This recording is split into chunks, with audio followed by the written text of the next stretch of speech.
My question is for Senators Escudero and Onasan. In the absence of an anti-dynasty law, how do you keep political dynasties in check?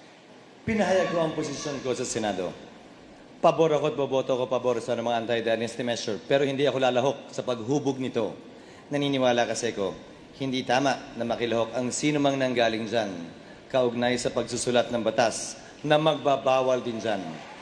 Ang problema, pag hindi ako bumoto at hindi makilahok sa pagboto, baka kulang na ho yung mga senador para bumoto ron sa dami ng miyembro ng galing sa isang political dynasty. How do you keep it in check?